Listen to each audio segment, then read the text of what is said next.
Last time, Dragon D falls today.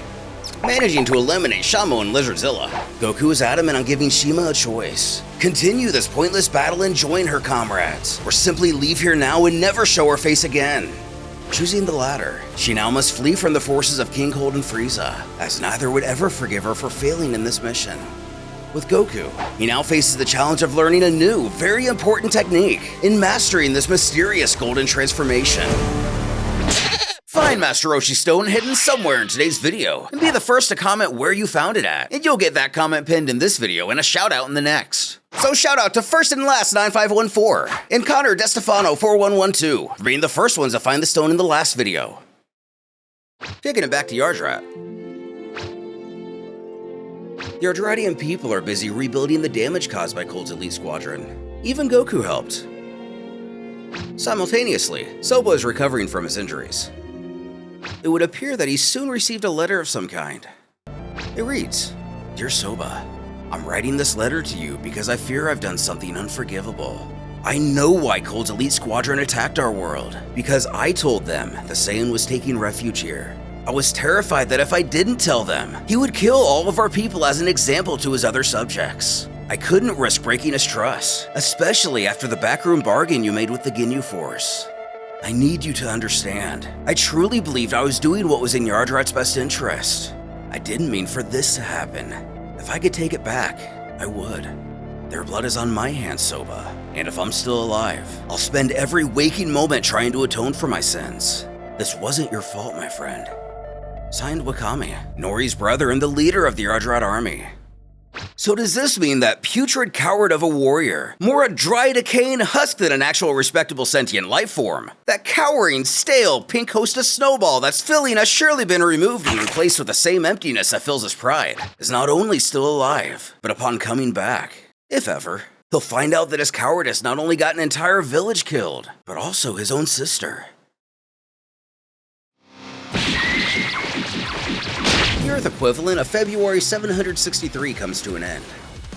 Goku offers Soba the compliment that he's become a lot stronger.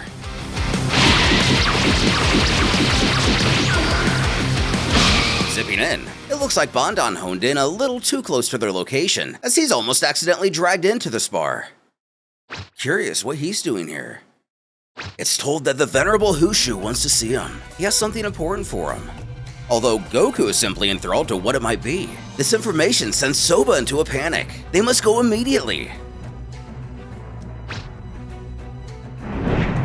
Meeting the old-timer at what could be the damaged village. Bondan apologizes, but he's pretty tired after all these trips. He's gonna take 5. Explaining to him what he's been summoned for, Soba can't believe it. Hushu's telling him that he's an inhabitant from his planet? Which you'd expect wasn't a secret. Goku jokes that next he's gonna say he's his father or something. And yeah. Since Goku's also here, he has something to give him for valiantly fighting against their enemies. He would like to reward his courage by teaching him the instant transmission. Kinda stabbing him in the back a bit, Soba leans in to inquire if he really wants to teach that technique to, Saiyan. But Goku reminds that he can hear him. The elder smirks that his protege has gotten the best of what he's been taught, just meaning that his instilled perceived values still hold strong. Hushu believes that he may be a Saiyan, and the instant transmission is usually reserved for they and the Yardratians. He is also the savior of their people. Meekly apologizing, Goku takes this opportunity to spout that as soon as he learns this technique, he'll go back to Earth. Lightening up a bit, though still a little snobbish, Soba remarks that Goku isn't worthy of Hushu's teachings dressed like that. He'll be right back. He has to get him in the traditional Yardrat outfit. He must take advantage of the venerable Hushu's advice. He's going to need it. Dashing away, Soba's elated to finally have met the fabled Hushu. And yet, he's strangely familiar to the warrior. While he thinks about this, said fable mentions to our hero that he transformed himself during his fight with the elite squadron. More of a question than a statement. Who admits that this is true, but he can't do it at will. The first time he transformed was against Frieza. The wise man then reveals that he was able to read the Saiyan's mind. He's come to understand that it was the brutal death of his friend that awakened this power sleeping within him. He felt that same anger when one of the Yardratians was murdered. He can teach him how to control that anger so the transformation isn't merely spontaneous. Without control over his rage, he could very well become a danger to his allies just as much as his enemies. This is all kind of crazy to Goku. He knows a ton about him without saying a word. Which is kind of funny considering he did the same to Krillin upon first arriving to Namek. Hushu explains that the Yardrats and himself were forced to develop psychic skills to determine who is trustworthy or not. He wants to begin right away. Goku needs to get angry and show him the rage inside of him. But, get angry? He has no reason to get angry. Does he have any ideas? Though he doesn't know. Maybe he can try thinking of some friends that he's lost in previous battles.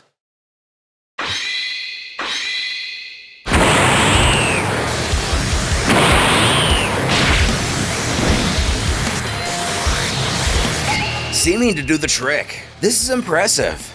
But he doesn't look the same as last time. They're gonna have to work on this transformation of his. The anger that he feels in this moment lacks control. He has to be able to remain calm, while somehow maintaining that anger. Powering down. You can already tell that this is gonna be a pretty big challenge mastering this thing. When they spot Soba heading back to him.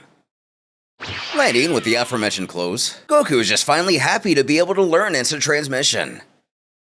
He hands over the uniform, asking the Saiyan to please accept this gift as a token of his integration into the Yardrat race. Never one for words, our hero simply thanks him. Quickly putting it on, the old-timer thinks he looks great. Who thanks him for the compliment, and of course, the people of Yardrat as a whole.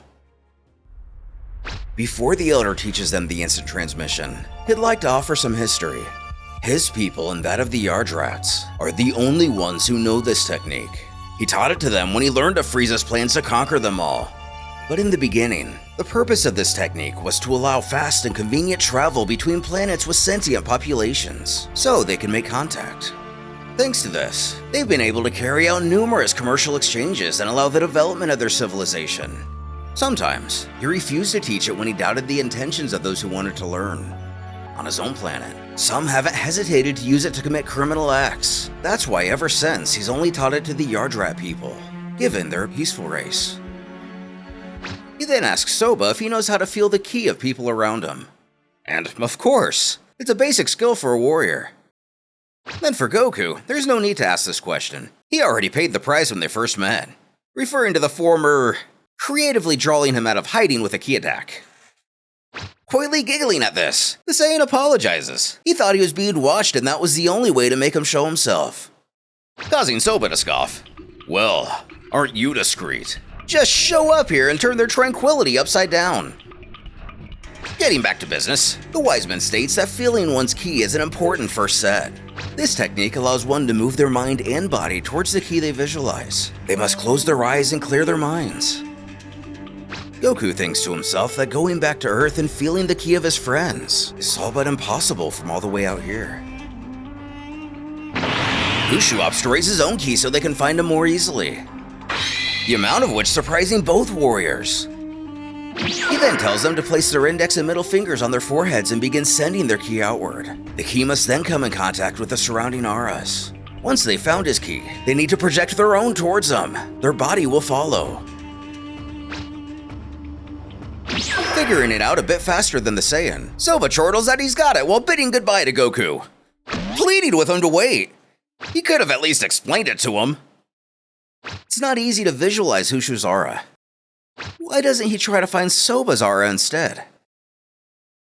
Really struggling with this exercise, Goku tries to hype himself up, assuring that he can do it. But the truth is, he really can't do it. But why? He's going to have to ask Hushu for advice. He must have missed something during his explanation. Learning the instant transmission is going to take a little longer than our hero expected. 2 months would pass since the defeat of Cold's elite squadron. Goku eventually mastered the Super Saiyan state, but this was not the case for instant transmission. On the 3rd of May, 763, Planet Namek's Dragon Balls were reactivated on Earth to allow the Earthlings to make their wishes. The first being to return the souls of both Krillin and Goku. However, they would learn that Goku is not dead at all. His friends would ask Puehringer to bring him back to Earth. And as on our own world, the sky here is also shadowed by an ominous darkness. The dragon quickly explains to Goku that his friends have gathered the Dragon Balls together to ask him to return to Earth. Does he accept this request? Thanking the Sacred Serpent, the Saiyan politely refuses. He still has a lot to learn here. He wants him to tell his friends that he'll come back on his own in due time. The news surprised everyone. They had a hard time understanding Goku's decision. But they were relieved to know he was still alive. While Goku was training on planet Yardrat, he was unaware that Vegeta had set off into space looking for him, and Frieza was enduring a terrible rehabilitation in order to exact his revenge. As Goku continues to grow stronger day by day, what will Vegeta find out in space and search for the legendary warrior? And as for Frieza, what will his plans be upon returning to full strength?